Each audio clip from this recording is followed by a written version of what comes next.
What's good, everybody? Greg Hickman here, founder of Alt Agency at altagency.com. And in this video, I want to break down and share the biggest mistake that I see agency owners, creative service professionals making when it comes to getting clients in the door by actually discounting their services. So I don't want you to discount your services like this. So let's jump into how you should start to think about getting new clients and why discounting is not the way to go.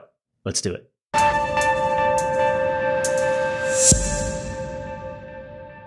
Have you ever found yourself in a situation where you're talking to a prospect and you really know you can help and they want what you have, but they only are willing to pay a certain price that's maybe like 15 to 20% less than what you're asking for? Maybe they're asking for a discount. Maybe they said that their budget just happened to be that amount lower. Whether it's 15 or 20 doesn't really matter. The point is they do not want to pay you the amount that you've stated on the call or in the proposal. Yet you take the deal, maybe because you don't know where the next deal is coming from, or you don't have the next opportunity. You don't know where that exists or how you're going to get, another person on the call. But you decide, F it, I'm going to take this client and I'll do it for 20% less. I want to break down how this actually could backfire and really why this is worse than just not taking that client altogether. So let's just jump over to the iPad. So let's just do some math. Let's say, for the sake of the example, a client comes in and whatever the project is, you're quoting $5,000. Now, they come in and say, hey, whatever reason, the 20% off, hey, my budget's only $4,000. So that's 20% off, okay? My budget's only $4,000. And so now you're sitting there saying, well, I was in your head, you're saying this is worth $5,000. You've told yourself time and time again, you shouldn't go below $5,000. You know better, right?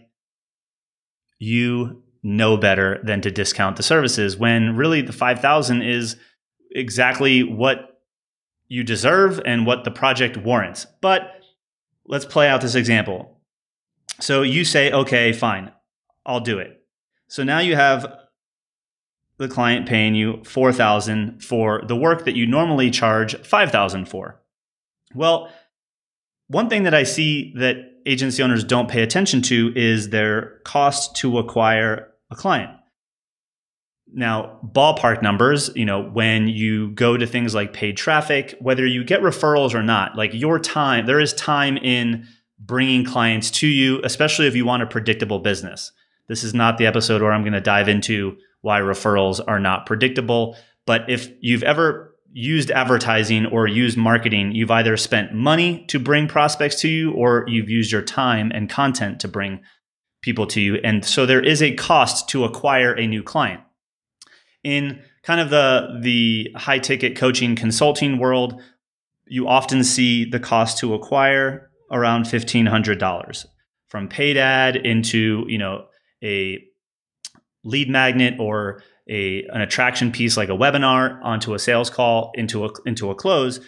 It'll cost $1,500 to acquire a client. Now, that number asterisk can be lower. That number can be higher. We've seen $1,500 be a safe bet. So for the example, let's say it costs you $1,500 to get this client. Now, you've already discounted 20%, so they're paying you $4,000. But really, it took $1,500 to get that person in the door anyway. So now you have $2,500 left that you're actually getting paid to do the work.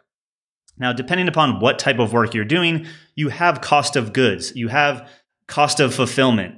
Unless you're purely selling a digital course and you're not involved at all in the process. So maybe you're hosting coaching calls, maybe you're doing a website build, maybe you're whatever sort of fulfillment you're doing, there is a piece of the puzzle that is labor. So you have to take into consideration your costs, whether you have, your time, your materials,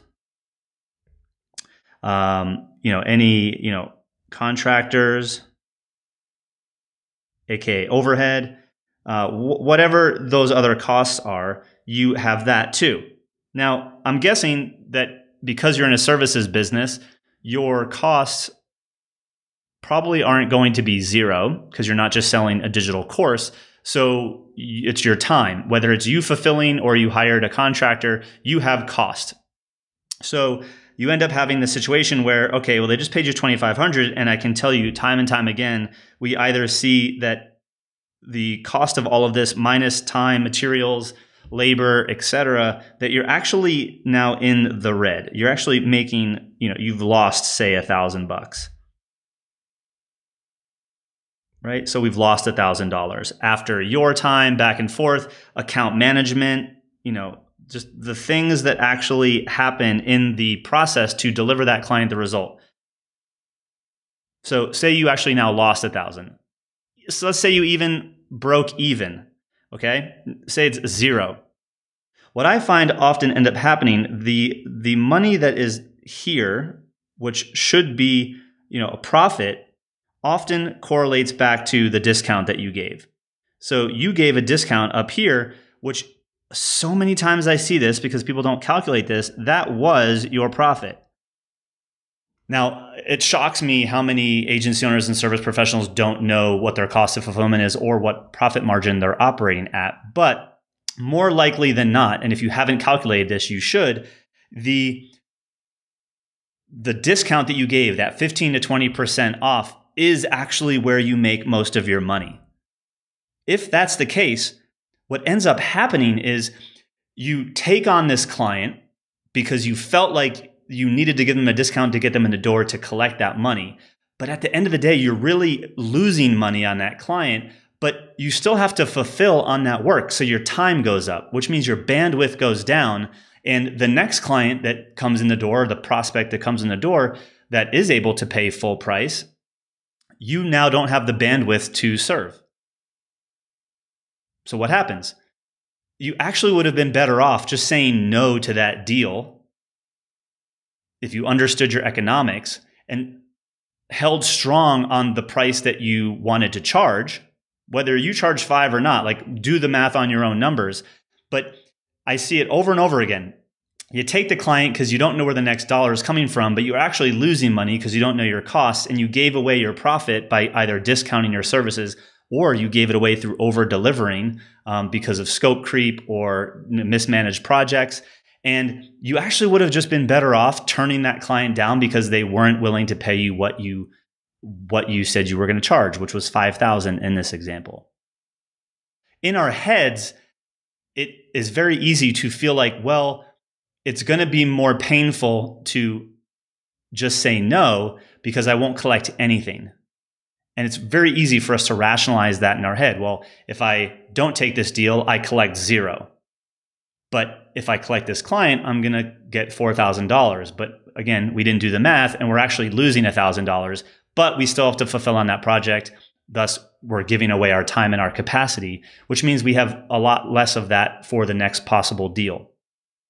And we see that happen over and over and over again. And what's worse, and we were guilty of this, so I've been there, so I know how it feels. People that do this in the form of a retainer, where what they're delivering every single month is they're actually like not charging enough on the monthly retainer and either over delivering, or they discounted the monthly retainer because they were early in their business and they never went back and renegotiated, and they've been losing money the entire time. But they have to still spend the hours and the time fulfilling, which then creates a fulfillment problem, because when you do have someone that's willing to come in and pay you, you don't have the room to take them on. And you don't feel confident in bringing them on because you have no capacity or bandwidth. So it creates this cyclical problem. And I'm really here just to kind of show you that more likely than not, if you are discounting your services just to get a client in the door, you're in many cases losing money, if not breaking even, yet you're still positioning yourself in a way where you don't have enough capacity to take on the right client paying you the right amount of money, the money that you're worth, the money that you deserve, the money that you set out to get for the service and the value that you create in their life. So lesson number one is don't discount your services like this just to get a client in the door. Lesson number 2 is do the math so that you know what your profit actually is. And if you're going to discount in a way where you're not giving away your profit and you actually can still make money. Because think about it, the more that you can charge for your service within reason, based on the value that you can create, the better experience you're going to be able to give your client. You'll have the money left over to actually deliver a great service versus delivering a great service and losing money. So in many ways, I'm also saying raise your prices, but sometimes some of you are already charging enough, but then you'll discount to get a client in the door and we see the whole problem unfold. So don't discount your services like this if you are trying to get a client in the door. Many cases, you're better off just saying no and waiting for the next client, even if you don't know where that next client is coming from. So hope you found this video helpful. Leave a question or comment in the comment section below, and we'll see you next time.